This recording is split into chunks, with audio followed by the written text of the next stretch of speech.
नमस्कार दर्शकों, the Indian festival channel पर आप सभी का स्वागत है। आज इस वीडियो में आप सुनेंगे सकट चौथ व्रत में सुने जाने वाली एक बहुत ही प्रचलित कहानी देवरानी और जेठानी की। आइए सुनते हैं। बहुत समय पहले की बात है। एक नगर में देवरानी और जेठानी रहा करती थी। दोनों का परिवार अलग अलग घर में रहता था। जेठानी अमीर थी, देवरानी बहुत ही गरीब थी। वह भगवान गणेश जी की बहुत बड़ी भक्त थी। उनका पूजा पाठ किया करती थी। देवरानी का पति बहुत ही बीमार रहा करता था। वह कभी कभी जंगल से लकड़ी काटकर लाता और शहर में ले जाकर बेच देता था, पर वह घर का पूरा खर्च नहीं संभाल पाता था। घर का खर्चा चलाने के लिए देवरानी अपनी जेठानी के घर का कार्य करती थी। वह जेठानी के घर झाड़ू लगाती, बर्तन धोती, कपड़े धुलती, खाना बनाना आदि सारा कार्य उसके घर का करती थी। उसके कार्य के बदले जेठानी अपने घर का बचा हुआ खाना, पुराने कपड़े आदि दे देती थी।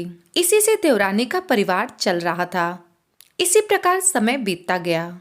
माघ का महीना आया। माघ के महीने में देवरानी ने तिल चौथ का व्रत किया, जिसे सकट चौथ व्रत भी कहते हैं। देवरानी बेचारी गरीब थी। उसके पास ज्यादा पैसे नहीं थे। वह थोड़े से पैसे से तिल व गुड़ लाकर तिलकुट्टा बनाई। उस दिन वह भगवान श्री गणेश की पूजा करके तिल चौथ की कथा सुनी और तिलकुट्टा छीके में रख दिया।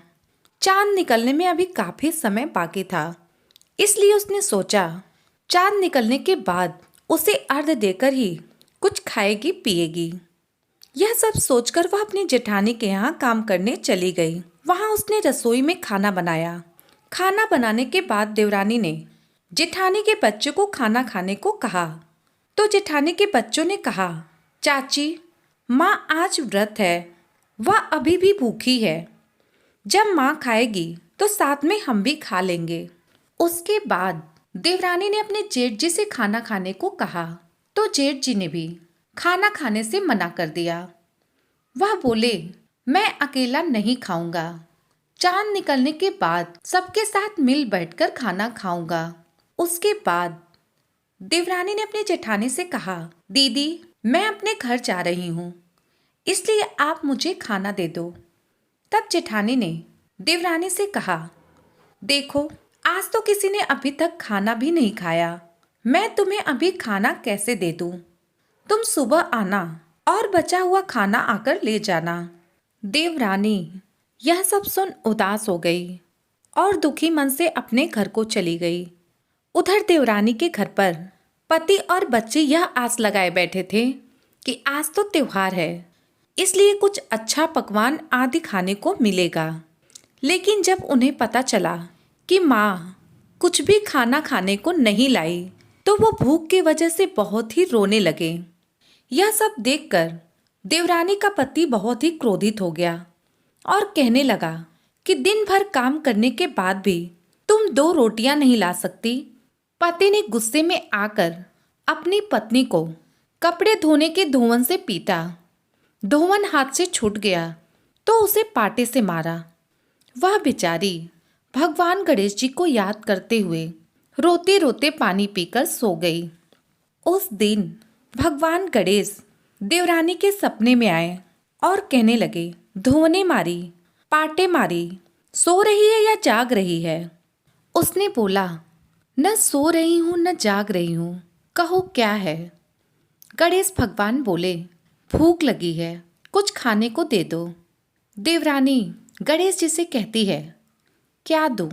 मेरे घर में तो अन्न का एक दाना भी नहीं है। मेरी जेठानी रोज बचा हुआ खाना अपने घर का दे देती थी, आज तो उनके यहाँ से वो भी नहीं मिला। वह कहती है, पूजा का बचा हुआ तिलकुट्टा छीके में पड़ा है, आप वही खा लो। तिलकुट्टा खाने के बाद गणेश जी बोले, धोने मारी पाटे मारी, निमटाई लगी है, कहाँ निमटे? तब देवरानी बोली, यह टूटा फूटा घर है, आपकी जहाँ इच्छा हो वहाँ निमट लो। फिर गणेश जी बोले, कहाँ पोछूं? उसने कहा, खूंटी पर एक साड़ी रखी है, आप उससे पोंछ लो। फिर भगवान गणेश जी बोलते हैं, और कहाँ पहुंचूं? नींद में मग्न अब देवरानी को बहुत ही गुस्सा आया। उसने कहा, कब से तंग किए जा रहे हो? उसने क्रोधित होकर बोला, अब मेरे सर पे पोंछ लो। और कहाँ पोंछोगे? तब भगवान गणेश जी ने उस पर भी पोंछ लिया। अगले दिन सुबह जब देवरानी उठी तो यह सब देखकर हैरान रह गई। पूरा घर हीरे मोती से जगमगा रहा था। सिर पर जहां विनायक जी पोंछनी कर गए थे, वहां हीरे के टीके व बिंदी जगमगा रहे थे। उस दिन देवरानी अपने जेठानी के यहाँ काम करने नहीं जा पाई। बहुत देर तक राह देखने के बाद जेठानी ने अपने बच्चों को देवरानी को बुलाने भेजा। जेठानी ने सोचा, कल खाना नहीं दिया था, इसीलिए शायद देवरानी बुरा मान गई होगी। जेठानी के बच्चे अपने चाची को बुलाने गए और चाची से कहा, चाची चलो, माँ ने बुलाया है, सारा घर का काम पड़ा है। देवरानी ने जवाब दिया, अब उसकी जरूरत नहीं है, हमारे घर पर सब भरपूर है, भगवान गणेश जी की कृपा से। यह सब नजारा देखकर बच्चों ने अपने घर जाकर माँ को बताया कि चाची का पूरा घर हीरे और मोतियों से जगमगा उठा है। जेठानी दौड़कर देवरानी के पास आई और पूछा कि यह सब कैसे हुआ है। तब देवरानी ने अपनी जेठानी से कहा, यह सब भगवान गणेश जी की कृपा से हुआ है। फिर देवरानी ने उसके साथ जो हुआ वह सब कह डाला। यह सब देखने के बाद जेठानी ने वैसा ही करने का सोचा।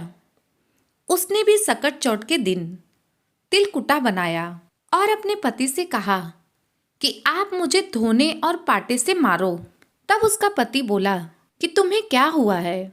मैंने तो कभी भी तुम पर हाथ नहीं उठाया, मैं तुम्हें धोने और पाटे से कैसे मार सकता हूँ? जेठानी नहीं मानी और जिद करने लगी। मजबूरन पति को उसे मारना पड़ा। जेठानी ने भी उस दिन तिलकुटा बनाया और छीके में रखकर सो गई। उसने भी उस दिन तिलकुटा बनाया और ढेर सारा घी डालकर चूरमा बनाया और छीके में रखकर सो गई। रात को भगवान गणेश जी उसके सपने में आए और कहने लगे, भूख लगी है, क्या खाऊं?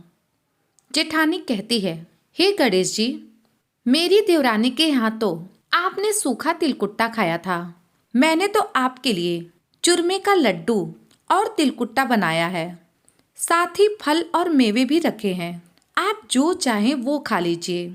उसके बाद भगवान गणेश जी कहने लगे, निमटाई लगी है, कहाँ निमटूं? जेठानी बोली, मेरी देवरानी के यहाँ तो आपने टूटी फूटी झोपड़ी में निपटी थी, मेरे यहाँ एक उत्तम दर्जे का महल है, जहाँ चाहे निमट लो। निमटाई करने के बाद गणेश जी कहते हैं, अब मैं पोंछूं कहाँ? जेठानी कहती है, यहाँ खूंटी पर एक रेशमी मुलायम अच्छी साड़ी है, आप उसी से पोंछ लो। फिर भगवान गणेश जी पूछते हैं, अब कहाँ पोंछूं? जेठानी कहती है, मेरे माथे पर आप पोंछ लो। तब भगवान गणेश जी वहाँ भी पोंछ लेते हैं और वहाँ से चले जाते हैं। जेठानी अगले दिन सुबह जल्दी ही उठ जाती है और सोचती है, मेरा घर तो हीरे जवाहरात से भर गया होगा। तभी उसे अपने घर से और अपने शरीर से बदबू आने लगती है। वह उठती है और अपने घर को साफ करने लगती है। जेठानी अपने घर की सफाई करने की बहुत कोशिश की, परंतु गंदगी और ज्यादा फैलती गई। जेठानी के पति को मालूम चला तो वो भी बहुत ही गुस्सा हुआ और बोला, तेरे पास इतना सब कुछ था, फिर भी तेरा मन नहीं भरा। परेशान होकर जेठानी भगवान गणेश की विनती करने लगी। बोली, मुझसे बहुत बड़ी भूल हो गई, हे भगवान गणेश, आप मुझे क्षमा करिए। तब भगवान श्री गणेश जी जेठानी से कहते हैं, तब भगवान गणेश जी कहने लगे, देवरानी से जलन के कारण यह सब तुमने किया है, उसी का फल तुझे मिला है। अब तुम अपने धन में से आधा हिस्सा अपनी देवरानी को दोगी, तब यह सब गंदगी साफ होगी। जेठानी गणेश जी की बात को मान गई। वह अपने धन का आधा हिस्सा अपनी देवरानी को दे देती है, पर वह मोहरों की एक हांडी चूल्हे के नीचे छिपा देती है। वह सोचती है कि इस बात का पता किसी को भी नहीं चलेगा। अब जेठानी भगवान श्री गणेश जी से कहती है, अब तो मैंने अपने धन का आधा हिस्सा अपनी देवरानी को दे दिया। अब तो आप यह सब बिखराव समेटो। भगवान श्री गणेश जेठानी से कहते हैं, अभी तो तुमने एक हांडी मोहरों से भरी रखी है, उसमें से भी आधा हिस्सा तुम अपनी देवरानी को दे दो, तभी यह सब साफ होगा। जेठानी मोहरों का आधा हिस्सा अपनी देवरानी को देती है। जेठानी के धन का आधा हिस्सा देवरानी को मिल जाने पर भगवान श्री गणेश जेठानी के घर को साफ कर देते हैं। भगवान श्री गणेश की कृपा से देवरानी और उसका पूरा परिवार सुखी पूर्वक जीवन व्यतीत करने लगता है। हे भगवान श्री गणेश, चौथ के विनायक, आपने जैसे देवरानी पर कृपा की वैसे ही सब पर करना। इस कथा को कहने, सुनने और हुंकार भरने वालों पर भी कृपा करना।